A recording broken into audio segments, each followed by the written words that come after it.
warahmatullahi wabarakatuh. Perkenalkan, nama saya Salma Fatin Herunisa. Saya dari program studi akuntansi semester 3 dengan NIM 031112200018. Adapun tujuan dibuat video ini adalah untuk memenuhi tugas mata kuliah akuntansi keuangan 1, yang mana berisi mengenai penjelasan laporan keuangan PT Adaro Minerals Indonesia Tbk pada tahun 2022. Sebelum itu, saya akan menjabarkan sedikit apa saja yang akan dibahas dalam video ini.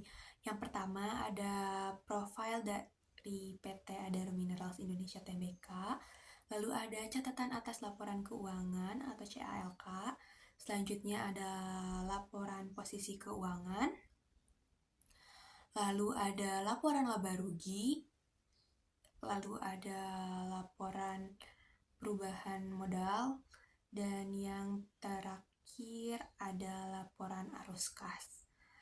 Mari kita mulai saja ke videonya.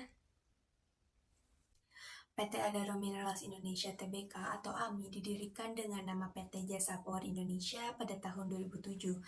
AMI adalah perusahaan anak PT Adaro Energi Indonesia Tbk, grup pertambangan dan energi Indonesia yang terkemuka dengan rantai pasokan hulu ke hilir. AMI dipersiapkan untuk menjadi pusat aset mineral non-batubara dan bisnis pengolahan mineral dan batubara metalurgi Adaro. Melalui perusahaan anak, AMI memiliki 5 area konsesi perjanjian karya pengusahaan pertambangan batubara atau PKP2B dengan sumber daya dan cadangan batu bara metalurgi yang besar di Kalimantan Timur dan Tengah. Perusahaan ini juga dipersiapkan untuk memulai operasi pengelolaan mineral sebagai bagian transformasi Adaro menuju bisnis hijau. Pada tahun 2022, perusahaan anaknya yakni PT Kalimantan Aluminium Industri memulai fase prakonstruksi smelter aluminium di kawasan industri hijau terbesar di dunia yang terletak di Kalimantan Utara. Pada tahap awal proyek ini diharapkan dapat memproduksi sekitar 5.000 ton per tahun aluminium ingot yang akan ditingkatkan menjadi 1,5 juta ton per tahun di skala penuh. Pengelolaan mineral merupakan upaya perusahaan untuk berkontribusi sekaligus menangkap peluang ekonomi hijau yang gencar dikembangkan oleh pemerintah. Catatan atas laporan keuangan adalah informasi tambahan yang disertakan untuk memberikan klarifikasi atau konteks terhadap item tertentu dalam laporan keuangan sebuah perusahaan. CALK ini dapat mencakup penjelasan tentang metode akuntansi, risiko, peristiwa yang signifikan, atau hal-hal lain yang mempengaruhi pemahaman pembaca terhadap kondisi keuangan tersebut. Penerapan dari standar baru interpretasi amandemen dan penyesuaian tahunan terhadap standar akuntansi yang berlaku efektif sejak tanggal 1 Januari 2022 tidak menyebabkan perubahan yang signifikan atas kebijakan akuntansi grup dan tidak memberikan dampak material terhadap jumlah yang dilaporkan di laporan keuangan konsolidasian pada tahun berjalan. Lalu di sini ada Amandemen PSAK nomor 22, yaitu kombinasi bisnis referensi ke kerangka konseptual pelaporan keuangan.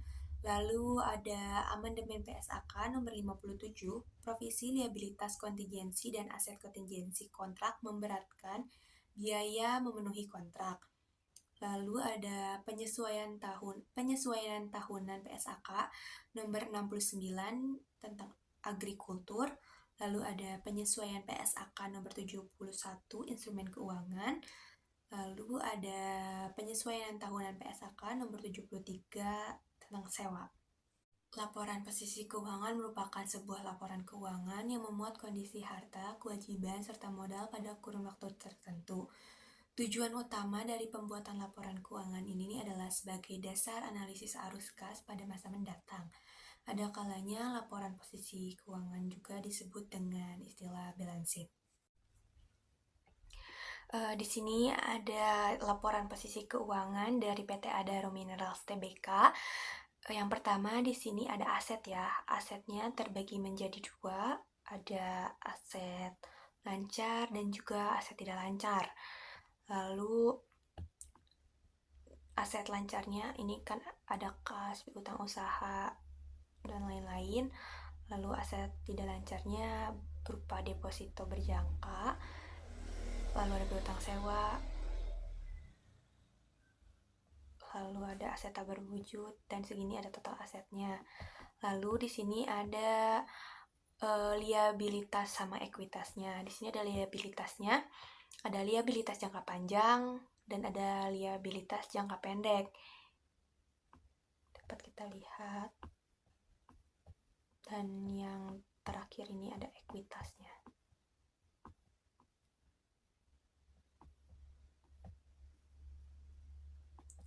Kita total ekuitas dan liabilitasnya ada segini. Laporan laba rugi adalah bagian dari laporan keuangan suatu perusahaan yang dihasilkan pada suatu periode akuntansi yang menjabarkan unsur-unsur pendapatan dan beban perusahaan sehingga akan menghasilkan suatu laba atau rugi. Laporan laba rugi pada PT Adaro itu termasuk metode bentuk langsung karena hal ini dapat dilihat dari penyajian arus kasnya dari aktivitas operasional yang diuraikan secara detail, mulai dari penerimaan kas, lalu ada penerimaan kas dari piutang usaha, dan serta pengeluaran kas untuk biaya pokok. Lalu ada biaya penjualan dan biaya umum dan administrasinya. Setelah ini saya akan perlihatkan laporan laba rugi PT Adaro Minerals Tbk. Di sini ada laporan laba rugi dari PT Adaro Minerals Indonesia Tbk pada periode 31 Desember 2022 dan 2021.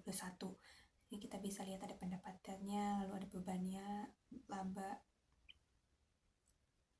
tahun berjalan, dan ada laba per saham yang didistribusikan kepada pemilik entitas induk. Di sini ada laporan perubahan modal atau laporan perubahan ekuitas, yang mana laporan yang isinya memberikan informasi mengenai perubahan modal akibat penambahan dan pengurangan laba atau rugi dan transaksi keuangan pemilik modal. Di sini ada laporan perubahan ekuitas konsolidasian untuk tahun-tahun yang berakhir pada tanggal 31 Desember 2022 dan 2021. Kita bisa lihat pada tanggal 1 Januari 2021, lalu di sini ada pengurangan, penambahan yang akan menjadi saldo pada tanggal 31 Desember 2021. Lalu di sini ada selisih nilai transaksi.